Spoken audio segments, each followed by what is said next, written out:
Amen. Tu vas te lever, tu vas saluer une personne devant toi, une personne derrière toi. Dis-lui que la grâce et la paix te soient données de la part de Dieu notre Père et du Seigneur Jésus-Christ. Ce n'est pas une formule de politesse, ceci.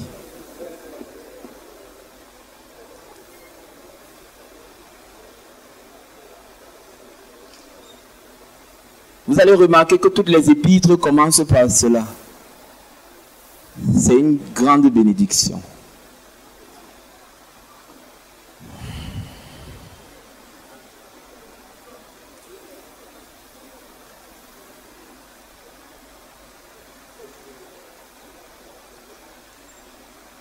Alléluia.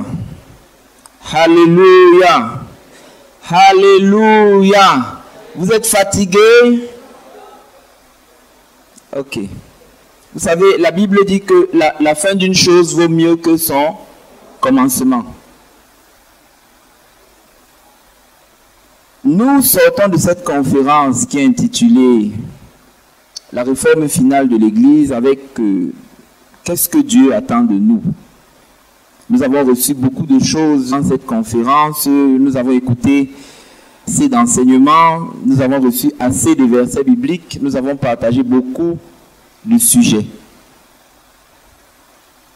Donc, qu'est-ce que Dieu attend de nous? Ce que Dieu attend de nous, c'est que nous devenions la nouvelle Jérusalem. C'est de ça que nous allons parler. Amen. Que nous devenions la nouvelle Jérusalem. On ne peut pas devenir la nouvelle Jérusalem sans avoir vaincu Babylone. Quand vous lisez le livre d'Apocalypse, qui est le livre de la révélation finale que le Seigneur a donné par l'apôtre Jean, du chapitre 1 jusqu'au chapitre 16, le livre d'Apocalypse est en désordre. Pas en désordre, je veux dire, c'est un puzzle. Quand vous lisez le chapitre 6 d'Apocalypse, la Bible nous parle de la fin du monde là-bas. Vous revenez au chapitre 7, on nous parle de la grande tribulation. Quelqu'un a déjà été embrouillé à ce niveau? Le Saint-Esprit a mis les choses ainsi exprès. Donc, du chapitre 1 au chapitre 16, il s'agit d'un puzzle. Ça veut dire que le Saint-Esprit seul est capable de reconstituer toutes ces parties. Mais, à compter du chapitre 17 jusqu'au chapitre 22, le livre est un autre. Amen. Donc, comment est-ce qu'on peut donc devenir la nouvelle Jérusalem et le rester jusqu'à la fin? Souvenez-vous, le Seigneur Jésus vient enlever la nouvelle Jérusalem. Il va l'épouser parce que la nouvelle Jérusalem, c'est la femme de l'agneau. Et il va redescendre avec la nouvelle Jérusalem qui ne prendra pas la forme de la ville. À ce moment-là, il va redescendre sur des chevaux blancs avec ceux qui auront été enlevés. Et après cela, il y aura 1000 ans de règne où il va régner sur la terre. Et après ces 1000 ans de règne, il y aura fin du monde et le jugement dernier. Alors la nouvelle Jérusalem descendra sous la forme de cette ville. Je vais te dire que toi et la nouvelle Jérusalem, vous êtes un. Amen. Maintenant, il faut très bien comprendre cela. Le Saint-Esprit n'a pas révélé ces choses dans les générations passées. C'est pourquoi il révèle cela dans notre génération pour que nous comprenions bien pourquoi est-ce que, quel est l'objectif final, le dénouement du livre de l'Apocalypse, parce que c'est notre génération qui vit ces choses. Devenir la nouvelle Jérusalem et le rester jusqu'à la fin. Dans Matthieu chapitre 6, verset 10, la Bible dit que ta volonté soit faite sur la terre comme au ciel. Le désir de Dieu, c'est faire descendre le céleste sur la terre. Quand vous lisez Galates 4, verset 26, la Bible parle de la Jérusalem céleste, la Jérusalem d'en haut. Dans Hébreux 11, verset 10, la Bible nous dit même que Abraham attendait la ville dont Dieu est l'architecte et le constructeur. Et dans Hébreux 12, 22, la Bible parle également de la Jérusalem céleste. Éphésiens 1, verset 9 à 10. Éphésiens chapitre 1, verset 9 à 10. Nous faisant connaître le mystère de sa volonté, selon le bienveillant dessein qu'il avait formé en lui-même, pour le mettre à exécution lorsque les temps seraient accomplis, de réunir toutes choses en Christ, celles qui sont dans les cieux et celles qui sont sur la terre. Dieu veut unir le céleste et le terrestre en Christ. Quand l'Église réussira à le faire, c'est-à-dire devenir conforme à la Nouvelle Jérusalem, c'est-à-dire sans tache ni ride, alors se produira l'enlèvement. Est-ce que quelqu'un saisit? La cité céleste doit se projeter sur la terre dans la vie des croyants. Que ta volonté soit faite sur la terre comme au ciel. Il y a une cité céleste là-haut qui est appelée la Nouvelle Jérusalem, mais elle doit se projeter dans ta vie. La Nouvelle Jérusalem est pure, sans tache ni ride. C'est pourquoi Dieu voudrait que la projection de cette ville-là soit matérialisée dans ta vie. Pour que toi également tu sois sans tache ni ride. La cité céleste donc, elle est la réalité de la Nouvelle Jérusalem. Toi tu es l'image de la Nouvelle Jérusalem. Amen. Que quelqu'un dise, je suis l'image de la Nouvelle Jérusalem. La Nouvelle Jérusalem est la réalité. Donc il y a la réalité là-haut. C'est pourquoi la Bible dit, affectionnez-vous aux choses d'en haut. Les réalités d'en haut et non à celles qui sont sur la terre. Car vous êtes morts et votre vie est cachée avec Dieu en Christ. Et si ta vie est cachée avec Dieu en Christ, Christ en ce moment il est où?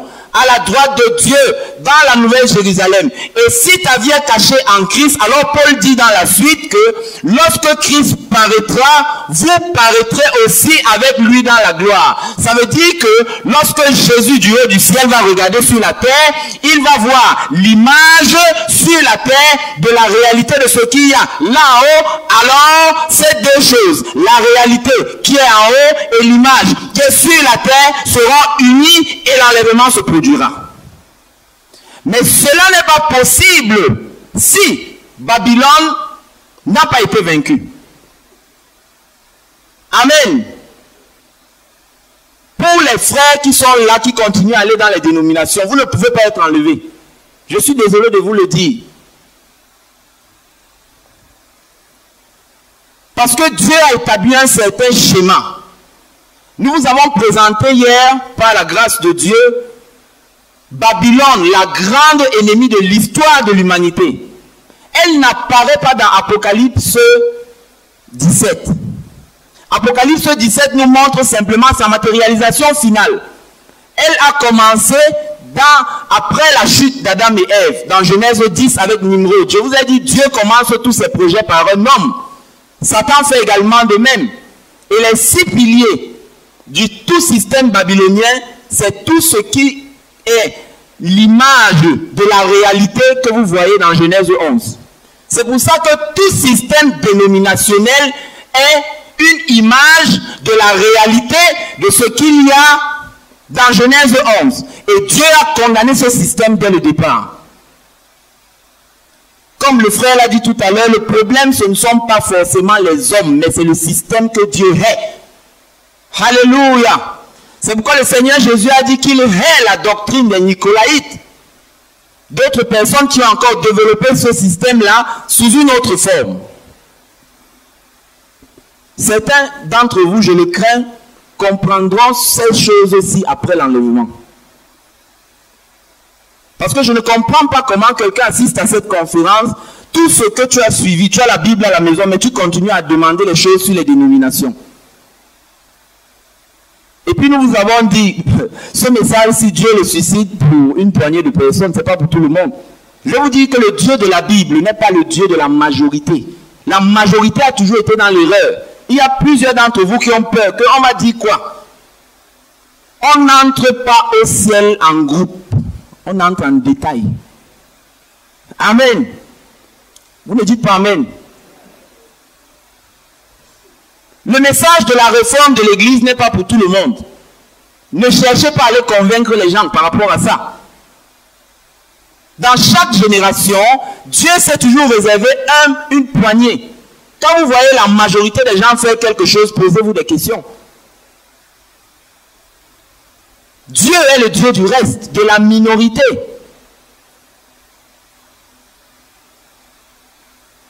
Vous allez voir que les disciples ont toujours posé la question à Jésus que mais pourquoi il n'y a que peu de gens qui sont sauvés? Jésus a répondu en disant que ce qui est impossible aux hommes est possible à Dieu. Il y a des personnes qui sont là, au lieu d'abord d'assurer ton salut, ta relation avec Dieu, tu commences à poser les questions à ceux qui sont dans les dénominations. Ôte d'abord la poutre qui est dans ton œil avant de voir la paille qui est dans l'œil de l'autre. Alléluia, que le Seigneur te bénisse. Ça veut dire que ta situation est plus grave que celle d'autrui. Et je vais dire une chose à ceux qui se soucient que, mais il y a les gens qui sont sincères dans le faux. Je vais te dire que tu ne les aimes pas plus que Jésus. Amen. Donc, si nous commençons à nous poser de telles questions, ceux-ci vont alors faire comment? Tu n'es pas le Saint-Esprit, tu ne peux pas contrôler ça. Si Dieu veut qu'ils sortent, ils sortiront. As-tu fait un concours pour écouter tout ce que tu écoutes ici? Non. Comprenez que Dieu est en train de lancer un appel dans notre génération. Et vous savez, nous sommes dans une phase de transition. Il ne nous reste plus beaucoup de temps avant le retour de Jésus. C'est pourquoi à la fin de cet exposé, nous allons vous montrer la prophétie la plus détaillée du XXIe siècle. Avec le rôle de Nicolas Sarkozy, annoncé dans la Bible, avec les images à l'appui et les versets bibliques à l'appui. Pour que vous compreniez dans quel temps nous vivons. Le problème, c'est le temps dans lequel nous vivons. La Bible dit que les fils d'Issachar avaient l'intelligence des temps pour comprendre ce que devait faire Israël. Mes chers bien-aimés, si l'Église n'a pas la compréhension des temps, nous ne comprendrons pas quelle est la volonté de Dieu pour ce moment. Quand vous lisez Apocalypse 18, 4, c'est une prophétie pour notre temps. Quand il dit sortez du milieu d'elle, n'ayez point part à ses fléaux ou à ses péchés. Il parle non seulement de la grande Babylone, mais de toutes les Babylones miniaturisées. C'est facile de voir Babylone chez les catholiques, mais Babylone des pentecôtistes est pire. Amen. Parce que les mensonges les plus dangereux sont ceux qui ressemblent le plus à la vérité. Et Satan en est le spécialiste.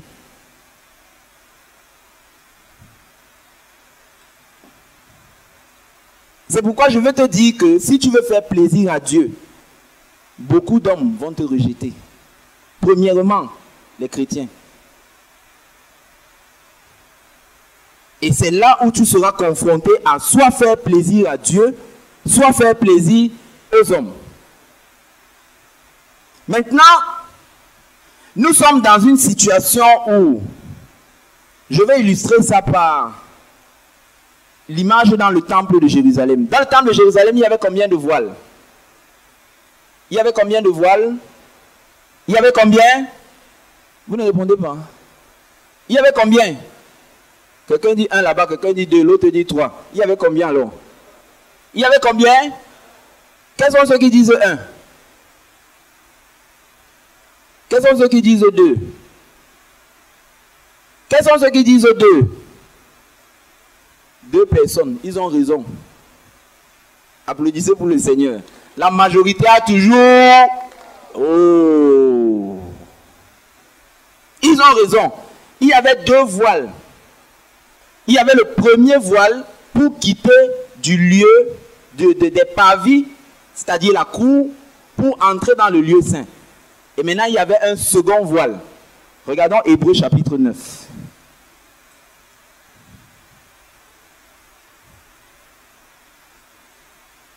Oh, merci Saint-Esprit. Hébreux 9, verset 3. Que dit la Bible? Derrière le second voile. Donc, il y avait combien de voiles? 2. Quand Jésus meurt, le voile qui se déchire, c'était le second voile. Maintenant, je veux simplement ressortir l'idée du voile. De même que pour entrer dans le temple, il y avait pour arriver jusqu'à la volonté parfaite de Dieu, il y avait ces deux voiles à traverser. Dans le processus de la réforme, on fait face à deux voiles. Je vais expliquer. La traversée du premier voile, c'est lorsque tu as donné ta vie à Jésus. Amen. Quel est le voile qui est rompu à ce moment-là? À ce moment, tu es converti. Mais maintenant, quand le premier voile, la plupart d'entre nous sont passés par ce schéma. Quand le premier voile qui t'empêchait d'expérimenter Jésus, tu vivais dans le péché et tout ça, quand le premier voile a été déchiré par le Saint-Esprit lorsque tu t'es converti, la Bible dit quand les cœurs se convertissent au Seigneur, qu'est-ce qui se passe? Le voile est ôté. Le voile a été ôté, mais tu es entré dans Babylone. Amen. Étant maintenant dans Babylone, le Seigneur va te permettre de traverser un deuxième voile.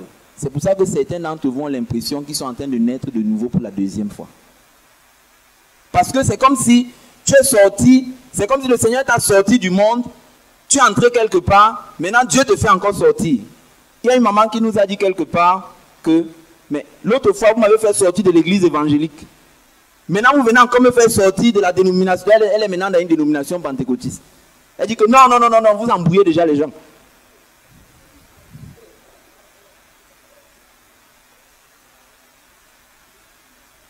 Donc, il y aura des gens qui auront l'impression que c'est la déchirure du second voile. La déchirure du second voile te donne directement accès à la volonté parfaite de Dieu. Alléluia. C'est pourquoi le Seigneur, déchirant ce second voile-là, qui t'empêchait de voir le lieu saint, le lieu très saint, qui t'empêchait de voir la volonté parfaite de Dieu, qui t'empêchait de contempler la gloire de Dieu, le visage découvert. Ce voile est ôté. Tant que tu restes dans Babylone, le voile là subsiste. Maintenant, devenir la nouvelle Jérusalem et le rester jusqu'à la fin, comment cela? Nous avons démasqué Babylone, c'est déjà une étape. Maintenant, comment accéder à l'église de la nouvelle Jérusalem? Il n'est pas possible, mes chers bien-aimés, d'entrer entièrement dans le plan de la nouvelle Jérusalem sans avoir réglé le problème de Babylone et son influence. Parce que pour les frères en Christ qui sont ouvriers dans le Seigneur et qui ont assisté à ce programme, je ne te conseille pas de te remettre à l'œuvre directement pour le Seigneur. Là. Sinon, tu risques de créer encore un autre Babylone. Parce que quand on sort de Babylone, il faut que Babylone sorte aussi de toi. Les enfants d'Israël sont sortis d'Égypte, mais l'Égypte était toujours en eux. C'est pourquoi quelque temps après, cette Égypte en eux a commencé à se manifester dans le désert. Donc si le peuple de Dieu s'est compromis avec Babylone, il va subir les conséquences du jugement que Dieu est en train de déverser sur ce système. Donc ne te laisse pas impressionner par les amples structures, les magnifiques constructions et tout ça. Parce que Babylone est un repère de démons. Au moment où Dieu prononce son jugement, ça devient automatiquement un repère de démons. Apocalypse chapitre 18.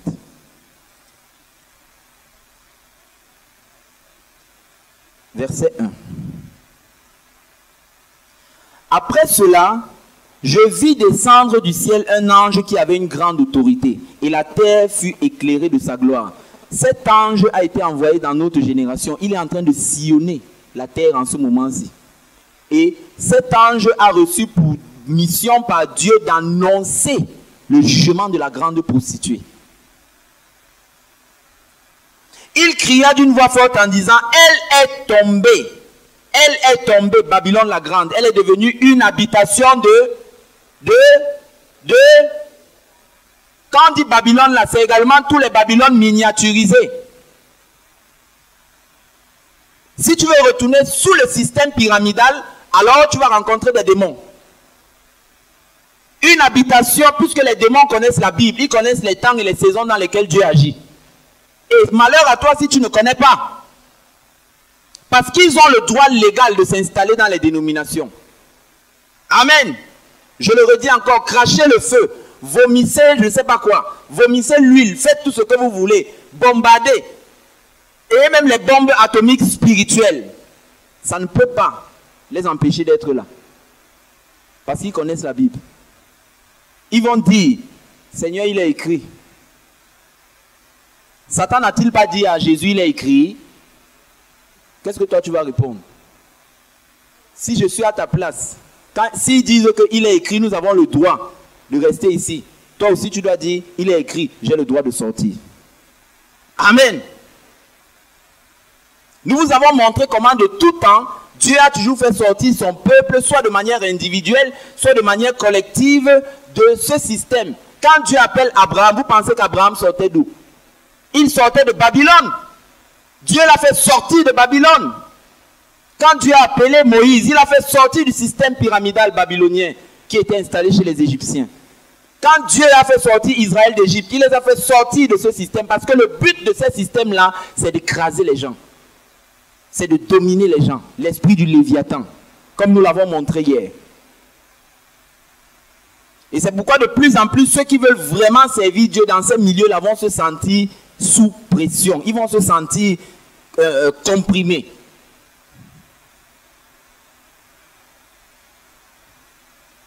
Et la Bible dit dans la suite que elle est devenue une habitation de démons, un repère de tout esprit impur, un repère de tout oiseau impur et odieux. Parce que toutes les nations, encadre dans ta Bible, toutes les nations ont bu du vin de la fureur de son impudicité. Et que les rois de la terre se sont livrés avec elle à l'impudicité et que les marchands de la terre se sont enrichis par la puissance de son luxe. Et j'entendis du ciel une voix qui disait, sortez du milieu d'elle, mon peuple.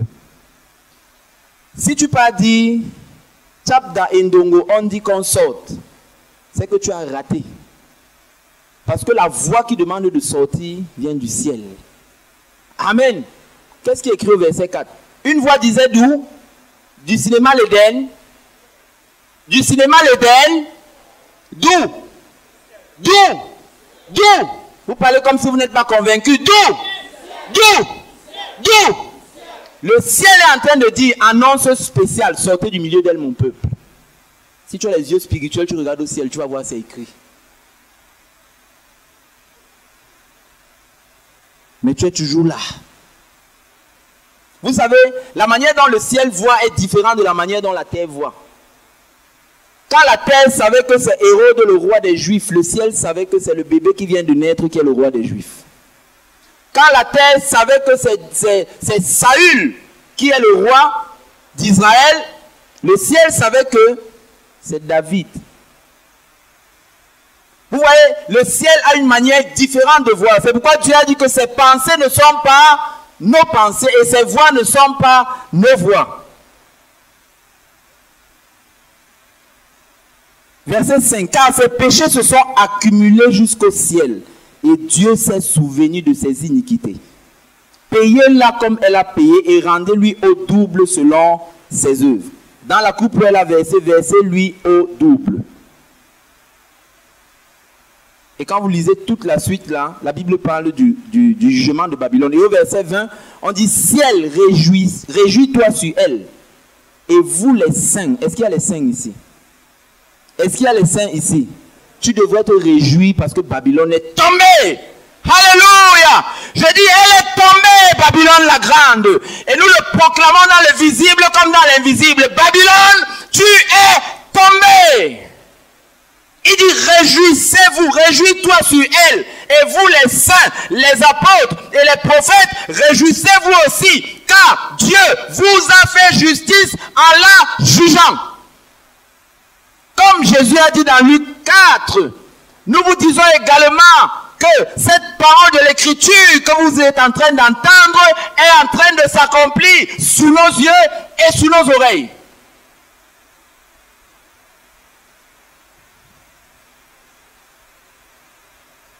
Alléluia.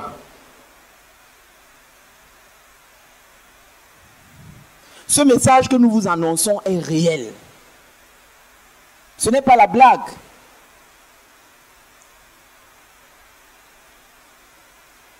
Oh, dis à quelqu'un que le Seigneur nous aide. Si ce message n'est pas vrai, les forces des ténèbres ne vont pas attaquer. Elles ont voulu m'attaquer tout à l'heure. Mais celui qui est en nous est plus grand que celui qui est dans le monde. J'étais en train de dormir dans l'après-midi. Une entité démoniaque de très haut rang est rentrée. Elle voulait m'attaquer par les yeux. Pendant que je dormais, j'ai vu les éclairs sortir. Bang! J'ai dit, sors au nom de Jésus. Et après, la paix de Dieu est venue. Et le Seigneur a commencé à me montrer certaines catastrophes qui vont arriver dans le monde. Dis à quelqu'un, les jours sont mauvais. C'est pourquoi il faut prendre des décisions cruciales dès maintenant. C'est pourquoi il faut prendre des décisions cruciales dès maintenant.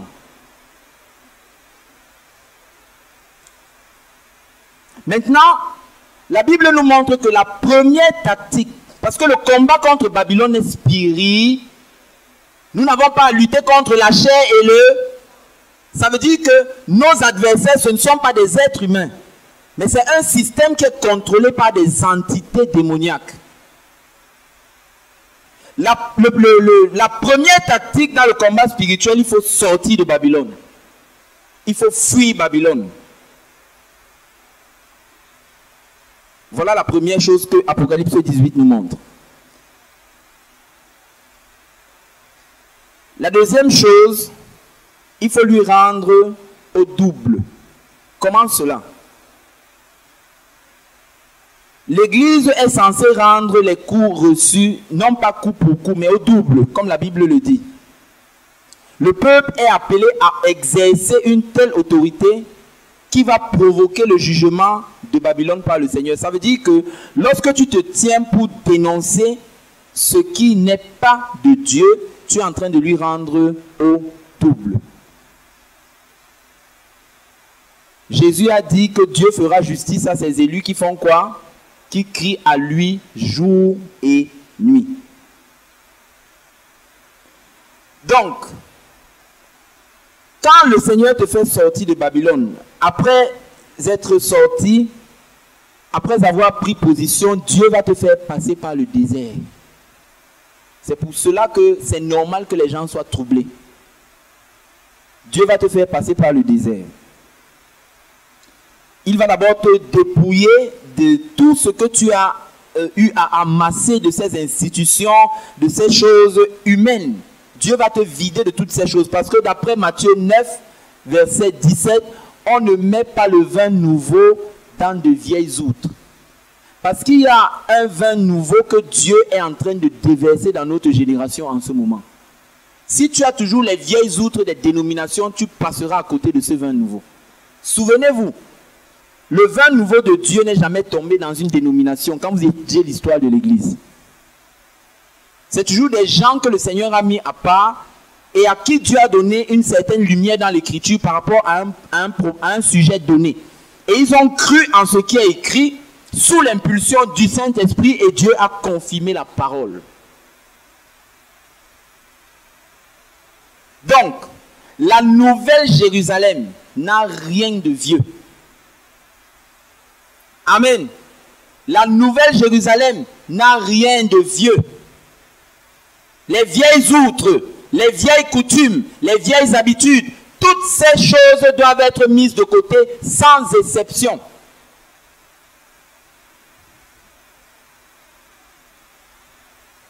Et maintenant, il y a des frères en Christ dont la foi était sincère, qui ont parfois été blessés et qui n'ont pas compris pourquoi telle chose leur arrivait dans tel milieu dénominationnel dans lequel ils étaient.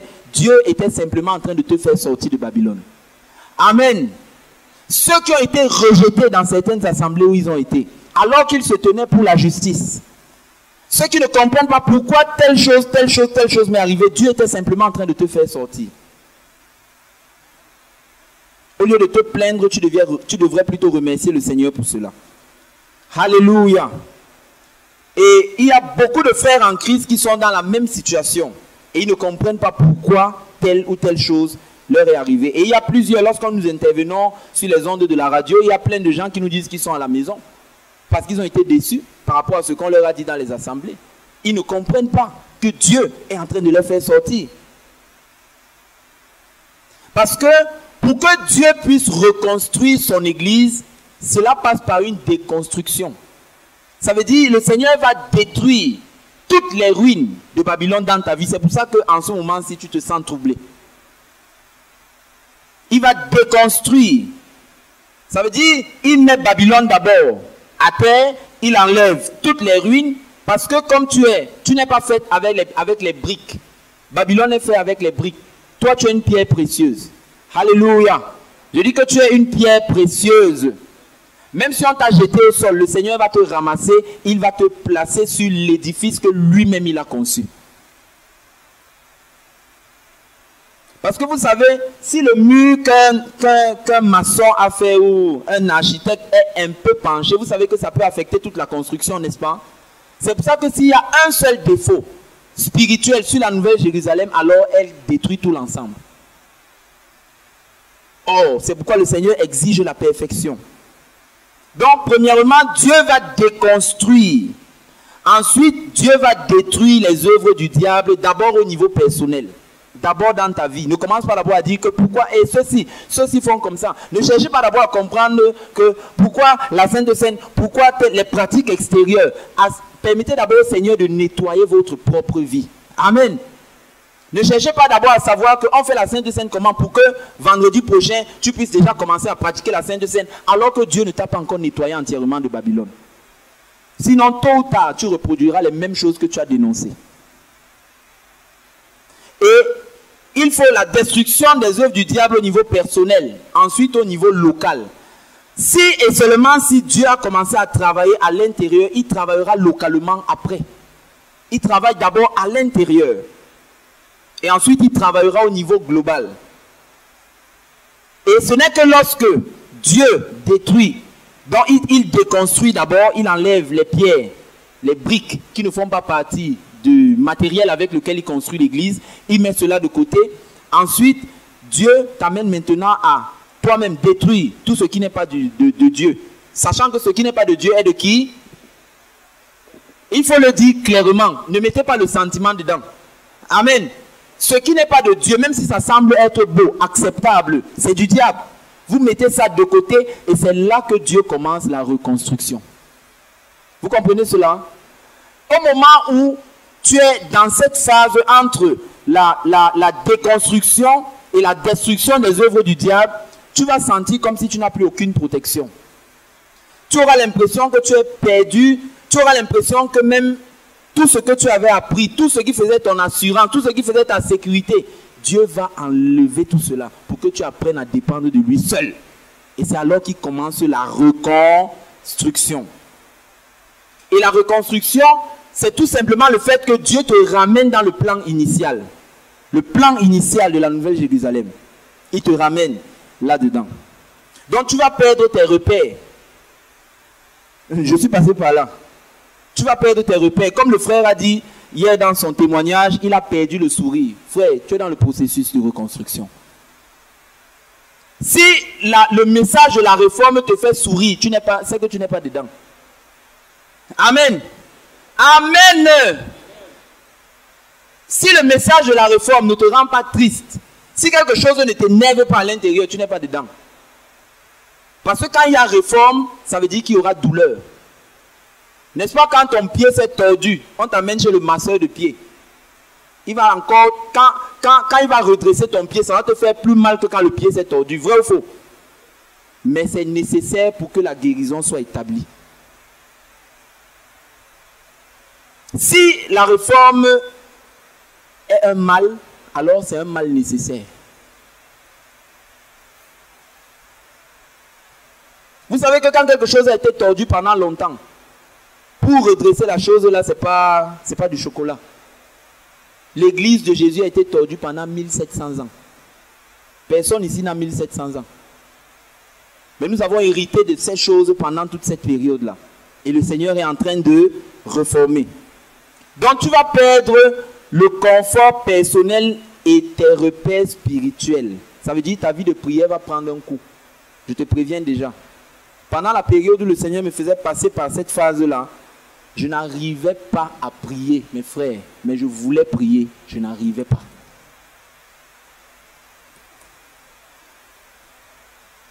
Est-ce qu'on peut acclamer pour les sœurs en Christ qui sont là juste au dernier jour?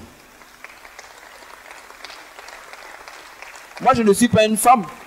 Mais quand j'ai suivi le témoignage de la sœur Claire Andoum, j'ai eu mal pendant 2 jours.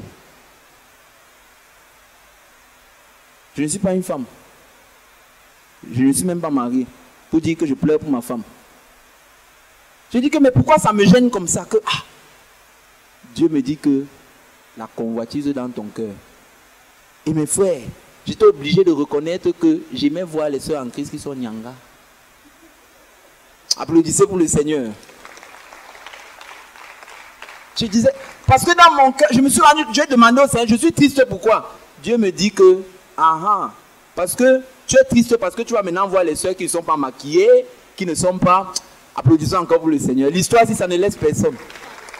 Alléluia.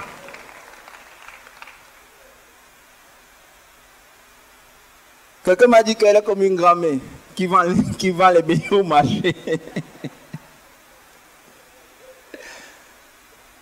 Le message de la réforme ne fait pas sourire. Si vous attendiez qu'on va venir dire Alléluia, les gens vont crier Amen. Dieu n'est pas content. Comprenez comme ça. Et pour lui faire plaisir, il faut revenir à ce qu'il a dit. Amen. Et quand tu vas perdre ton confort et tes repères spirituels, tu vas apprendre la dépendance totale vis-à-vis de Dieu. Et toute autre chose va perdre sa valeur à tes yeux.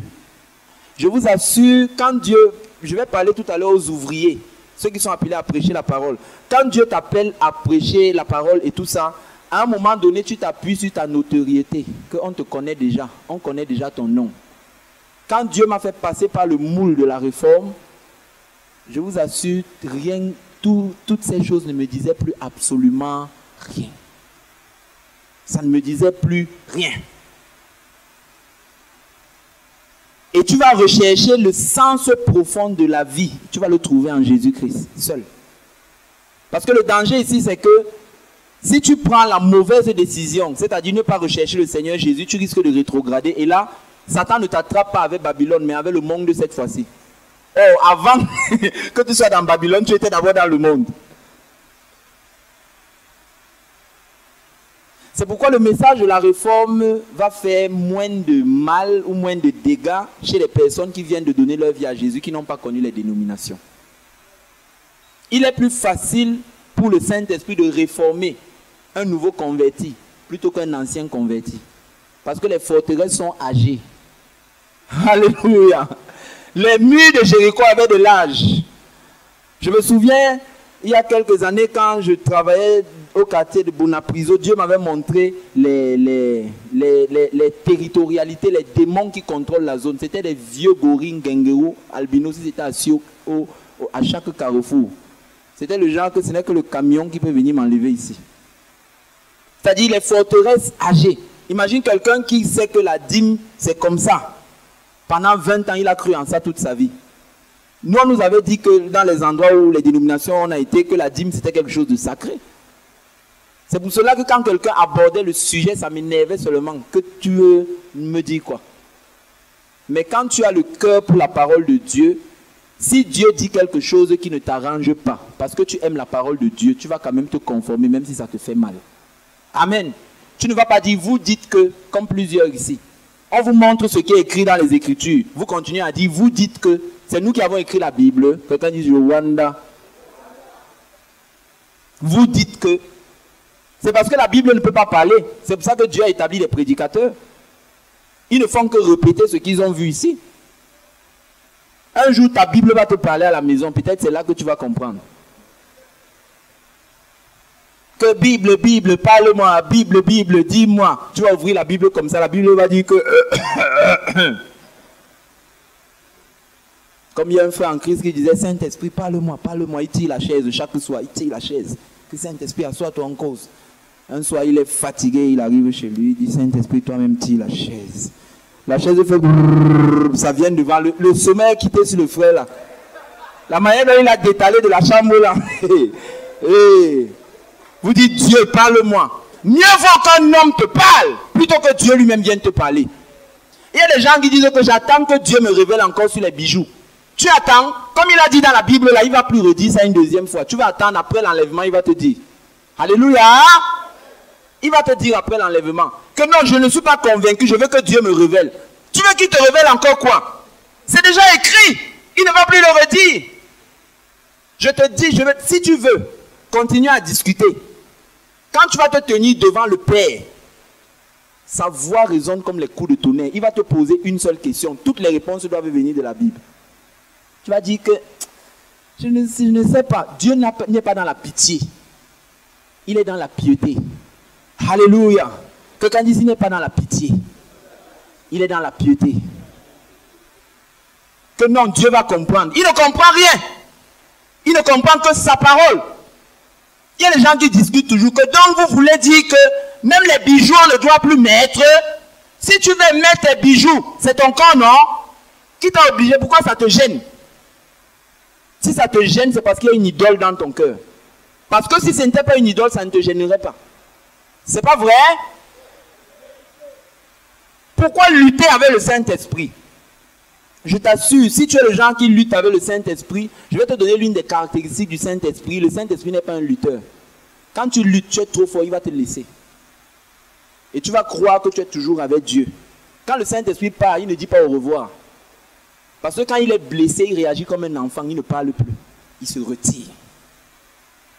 Il est très sensible, très sensible. Et le Saint-Esprit n'a d'autre voix que la parole. Amen. Et celui à qui on a beaucoup donné, il lui sera beaucoup demandé. Vous avez reçu beaucoup pendant cette conférence. Qu'est-ce que vous allez faire de cela? Qu'est-ce que vous allez faire de cela?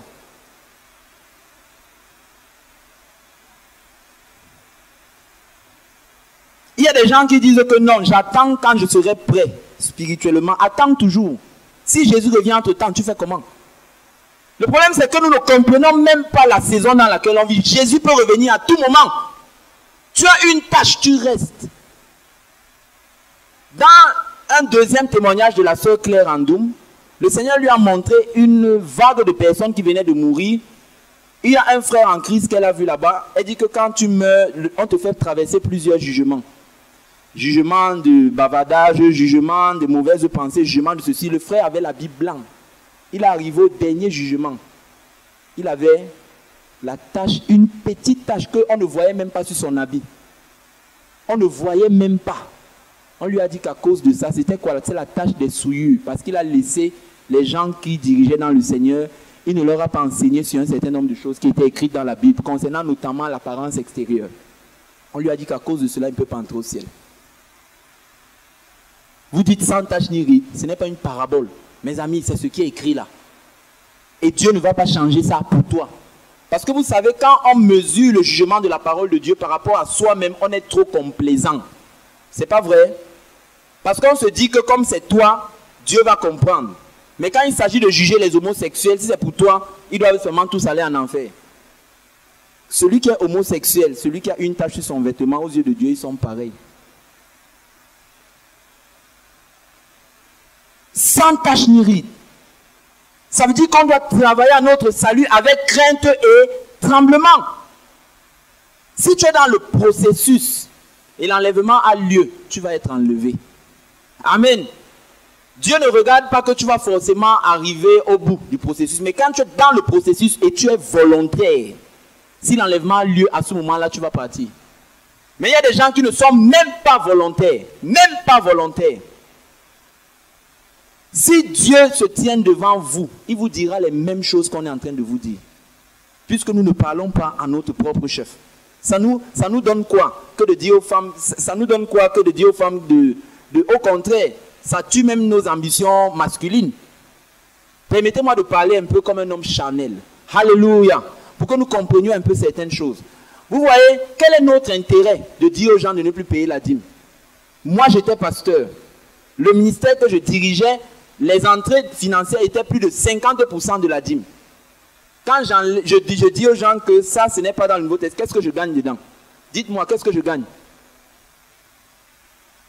Pourquoi pouvoir toujours penser que les gens, si, qu'est-ce qu'on gagne dedans?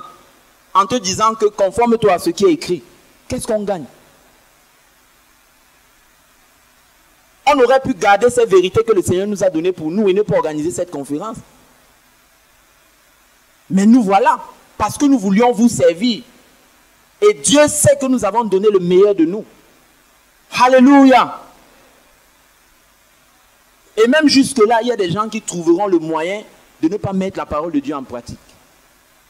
Les CD sont là, les documents sont là, les versets sont là. On vous donne même l'opportunité de répondre aux questions. Dans les dénominations où tu pars, on ne te laisse même parler. Qui devient donc hypocrite? Quand tu es dans un système, tu n'es pas d'accord avec ce qui se fait, mais tu es là. C'est donc toi l'hypocrite.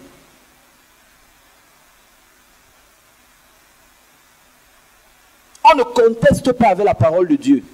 Je dis, si tu te tiens devant Dieu le Père, il te pose une question. Job avait dit, parce que Job se plaignait trop. Dieu lui a dit que qui est celui qui ose obscurcir mes desseins par ses plaintes? Je veux te dire que chaque fois que tu te plains, tu obscurcis les desseins de Dieu pour toi. Et quand Dieu est descendu, Dieu avait dit aux enfants d'Israël que si je descends, je vous trouve avec les bijoux sur le corps, je vais vous détruire vous tous. C'est pour ça que Moïse a fabriqué la tente d'assignation. Pour qu'une seule personne puisse se cacher quand il va rencontrer Dieu. Pourtant, Dieu voulait rencontrer tout le peuple. Vous pensez que Dieu, c'est la blague? Je me suis déjà tenu devant lui une fois. En 1998. J'avais déjà cru. À ce moment, je ne suis dans aucune dénomination. Je viens de quitter l'église catholique romaine. Le Seigneur Jésus m'a enlevé dans le ciel. Il m'a fait vivre l'enlèvement. Il m'a montré des choses là-bas. Et je ne pouvais pas le regarder, mes frères. Quand vous vous tenez en sa présence, vous vous sentez sale. Vous vous sentez souillé, vous vous sentez impur. Il n'a pas besoin de te parler. Rien que, c'est pour ça que certains, s'il descend ici, il ne va rien dire. Il descend seulement. Certains risquent d'être consumés. Parce qu'il est la pureté absolue. Je vous assure, quand vous êtes en sa présence, c'est-à-dire, tout ce qu'on peut avoir de blanc sur terre n'est pas blanc devant lui. Il est la sainteté absolue. Il est la pureté absolue. C'est pour cela que s'il ouvre même les portes du ciel, il demande aux pécheurs d'entrer, ils vont sortir seuls. Parce qu'il est absolument saint. Et sans la sanctification, nul ne verra le Seigneur. Nul ne verra le Seigneur. La sanctification n'est pas seulement ne plus vivre dans la fornication. La sanctification, c'est se conformer à ce que Dieu a dit dans sa parole. Amen. Et Paul, parlant de la sanctification, a dit dans 1 Thessaloniciens 4, verset 8, que celui qui rejette ses préceptes ne rejette pas un homme, mais Dieu qui a donné son Saint-Esprit. Si vous rejetez la parole qui vous a été adressée, ce n'est pas nous que vous rejetez, mais c'est le Saint-Esprit. Nous prions que Dieu envoie le réveil au Cameroun. Quand Dieu suscite un tel message, vous-même vous rejetez le réveil pour lequel vous avez prié. Qui n'a pas prié ici que Dieu suscite des jeunes gens? Qui a prié ainsi? N'est-ce pas la réponse à vos prières maintenant? Pourquoi rejet? Vous êtes encore le rejet de ce pourquoi vous avez prié.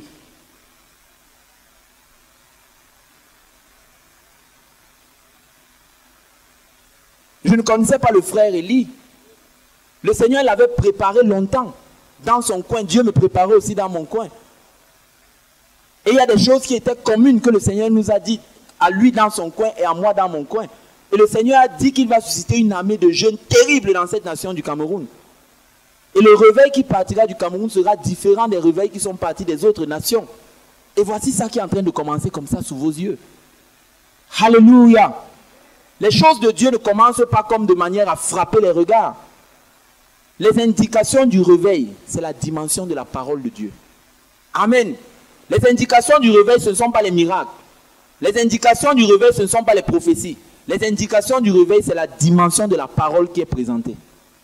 Si la parole de Dieu est présentée avec une telle dimension, alors effectivement, nous sommes déjà dans une autre phase de réveil. Et le réveil, c'est quand les gens prennent conscience de la sainteté de Dieu à la lumière de l'Écriture. et veulent se conformer à sa volonté. Ne rabaissons pas le standard de Dieu à notre niveau et levons-nous à son niveau. Et nous ne pouvons pas le faire par nous-mêmes. Le Saint-Esprit est là pour nous aider pour cela. Amen. Donc, et il y a maintenant des gens qui, quand Dieu les sépare des milieux dénominationnels, ils vont chercher un homme providentiel. C'est-à-dire, ils vont chercher un nouveau leader spirituel. C'est une erreur. Ils vont chercher, comme maintenant là-bas à Babylone, on avait les loups, ou les gens qui nous... Ils vont maintenant chercher un nouveau parent spirituel. Un homme providentiel, un prophète ou un nouveau apôtre ou un réformateur, c'est une erreur. La personne providentielle que vous devez chercher, c'est le Seigneur Jésus-Christ. Amen. Je dis que la personne providentielle que vous devez chercher, c'est le Seigneur Jésus-Christ. Parce que si vous cherchez un homme, alors vous tombez dans un autre système.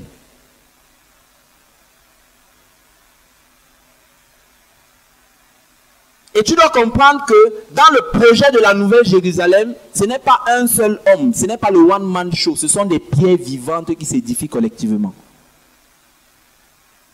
Et Jésus est la personne. Et tu vas chercher Jésus où? Il est en toi. Amen. C'est pourquoi je vous conseillerais, ne vous précipitez pas, même ceux qui veulent ouvrir leur maison au Seigneur. Ne vous précipitez pas. Prenez le temps. Permettez au Seigneur de vous laver, de vous nettoyer complètement. Et alors, quand les choses deviendront claires, le Seigneur vous donnera la direction à suivre. Et je vais m'adresser à ceux qui exercent un ministère public avant de m'adresser à tout le reste. Là, vous allez passer par 3 épreuves. Ceux qui exercent un ministère public, c'est-à-dire qui prêchent la parole de Dieu, qui sont appelés à conduire les autres et qui font face au message de la réforme. La première épreuve, Dieu va faire chuter ta grandeur.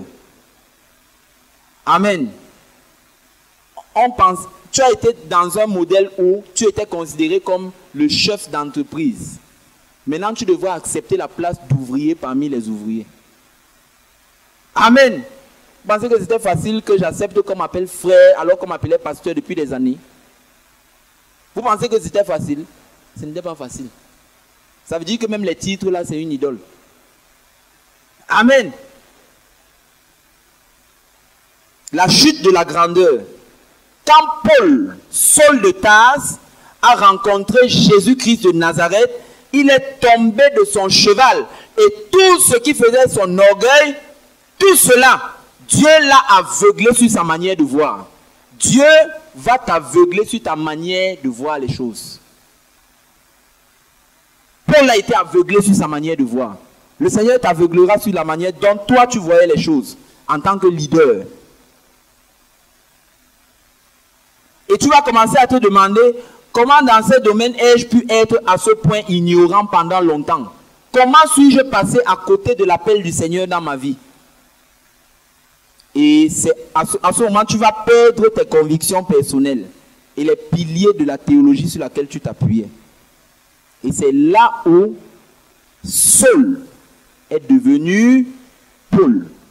Saul, qui était le produit babylonien des pharisiens, est devenu Paul, le produit humain de la réforme divine. Alléluia.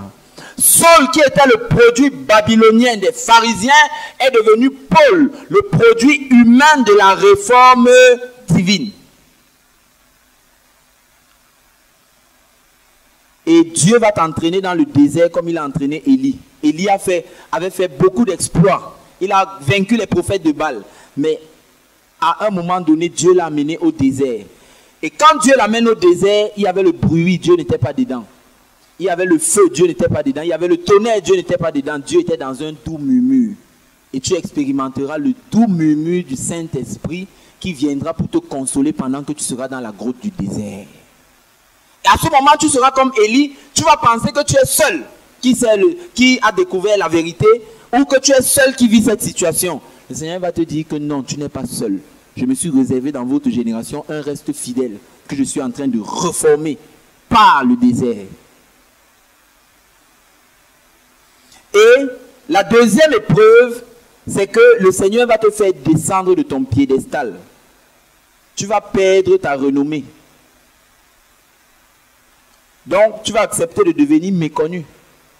J'ai retiré tous mes CD qui étaient à Radio Bonne Nouvelle, qu'on vendait là-bas et qui nous faisait beaucoup d'entrées financières. Parce que le message de la réforme, tu dois réformer tout. Tu dois recommencer tout à zéro. Tout. J'ai cassé toute la structure d'un ministère que j'ai préparé pendant 10 ans. Et que le Seigneur m'avait donné, que j'avais commencé après 3 ans. Il a fallu casser tout ça.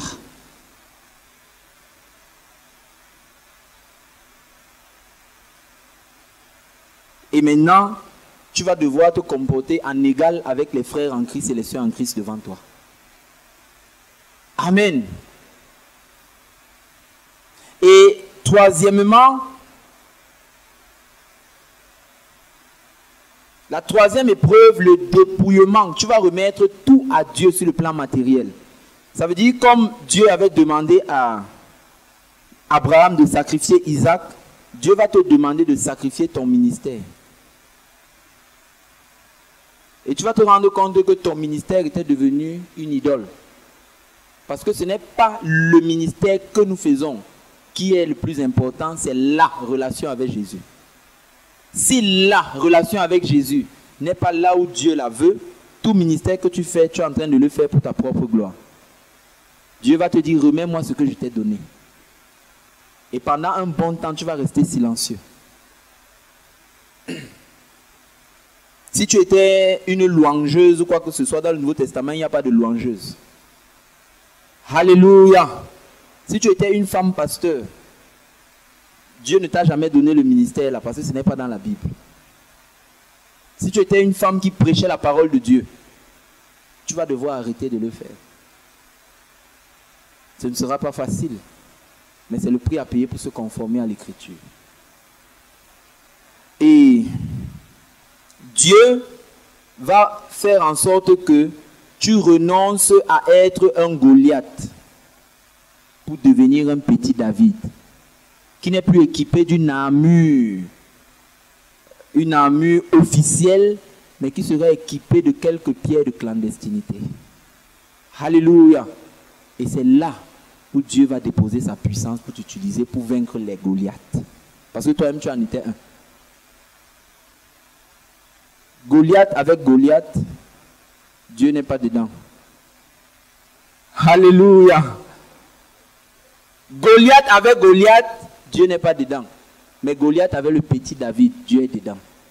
Quand Dieu va te rendre petit, rien, c'est là où tu commences à être quelque chose. Parce que la soumission absolue te fait aboutir à l'autorité absolue. Alléluia. Parce qu'à ce moment, ce n'est plus ta volonté, c'est la volonté de Dieu que tu fais désormais. Et pour les frères qui n'exercent aucun ministère public, la première chose, c'est que vous devez accepter de crucifier l'homme charnel. Ça veut dire que quand le message de la réforme vient, Dieu va toucher beaucoup de choses dans votre chair qui vont vous énerver. Deuxième chose, tu n'as pas besoin d'un libérateur humain. Ça veut dire ne cherche plus les pères spirituels. Quelqu'un dise Amen. La majorité d'entre vous, vous êtes inscrits là-bas au secrétariat comme étant membre dans le corps de Christ. C'est à vous que je m'adresse. Vous devez arrêter de vivre par procuration sur le plan spirituel. Qu'est-ce que la procuration? La procuration, c'est quand on signe un document en l'absence d'une personne. Ça veut dire que tu veux que les gens aillent chercher les choses spirituelles pour toi. Tu dois arrêter de vivre par procuration spirituelle. Ça veut dire que tu vas commencer à chercher Dieu pour toi-même. Amen. Tu dois d'abord éteindre les radios chrétiennes, éteindre les chaînes chrétiennes, fermer tous les livres chrétiens. Maintenant, te concentrer sur la Bible pour rechercher Dieu pour toi-même. Tu ne dois plus vivre des prédications ou des messages des gens. Commence à te nourrir spirituellement toi-même pour que tu ne sois plus dépendant d'un homme comme dans les systèmes. Quand Dieu fait sortir les gens des systèmes, les gens cherchent le prochain gourou. Que si je vois un homme de Dieu là-bas, je pars que dans son ministère. Là, tu sors d'un système pour entrer dans un autre système. Et tu dois commencer à chercher Dieu pour toi-même. N'attends plus un programme de jeûne pour commencer à jeûner. Jeûne toi-même pour chercher Dieu. Et tu ne dois plus chercher les miracles. Fais l'effort que même quand tu as le mal de tête, n'appelle pas un frère pour venir prier pour toi. Apprends à invoquer toi-même le nom de Jésus. Amen. Parce que Dieu veut que tous nous dépendions de lui. Même si on vient te poursuivre la nuit, tu te réveilles, tu as l'autorité, tu dis au nom de Jésus, ne bip pas quelqu'un. Laissez-nous aussi dormir, c'est même quoi. Oui. Amen. Parce que le Jésus que je dis n'a pas un J plus majuscule que le Jésus que toi tu dis. Tu vas voir les gens dès qu'ils ont quelque chose. Viens bénir ma nouvelle boutique. Viens bénir le nouveau sac que j'ai acheté. Viens bénir. Nous ne sommes pas les marabouts. Tout est sanctifié par la prière et par la parole. Pourquoi toi aussi tu ne peux pas prier? On m'a poursuivi la nuit. Mais tu réponds avec la parole de Dieu. Tu dois quitter l'ombre du ministère d'autrui pour commencer à chercher la personne de Jésus. Il y a des gens ici là que s'il n'y a pas les radios chrétiennes, ils ne peuvent pas développer la parole de Dieu. Ça veut dire que ta source, ce n'est pas le Seigneur. Que Jésus devienne ta source. La source n'exclut pas les ressources. Mais le problème, c'est que les ressources sont limitées. Mais la source est illimitée. Va à la source, puise toi-même du Seigneur. Il y a les gens que dès qu'ils apprennent qu'il y a conférence sur ceci, ils courent. Conférence de cela, ils courent partout. Oh, tel prophète vient de tel pays, ils courent seulement. Que je suis aussi revenu, peut-être ma part de prophétie peut sortir. L'église ne vit pas de prophéties. L'église vit de la parole de Dieu. Amen. Il y a les gens qui sont à la quête de prophéties.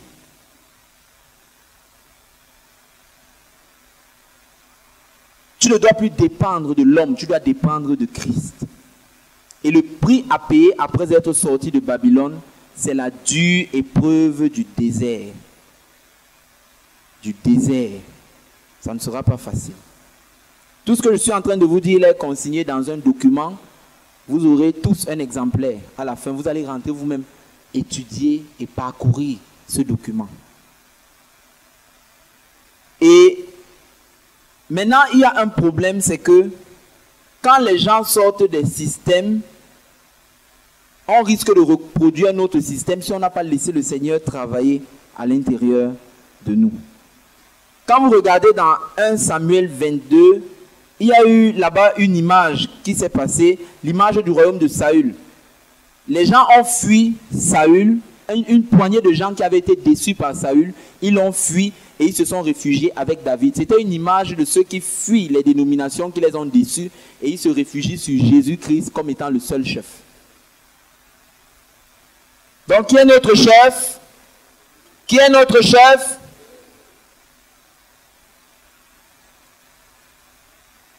Et la nouvelle Jérusalem est faite de maisons. De maisons. Jésus a dit qu'il va nous construire quoi? Jean 14 dit quoi? Il va nous préparer la nouvelle Jérusalem est faite de quoi? De temples. La Bible dit que dans la nouvelle Jérusalem, Apocalypse 21, 22, il n'y a pas de temple là-bas. Il n'y a que les maisons. C'est pour ça que Dieu veut que l'église soit dans les maisons. Rappelez-vous, je vous ai dit, il y a la réalité là-bas en haut, il y a l'image sur la terre. Donc la nouvelle Jérusalem doit être projetée sur la terre. C'est pourquoi Dieu veut que nous nous rassemblions dans les maisons.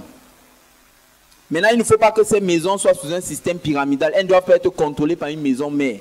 Elles doivent être indépendantes. Ça veut dire que si on ouvre une assemblée de maisons est ouverte à Bassa, elle ne doit pas rendre compte à celle qui est à Bonabéry, ainsi de suite. Elles sont indépendantes, mais elles doivent fonctionner selon la parole de Dieu.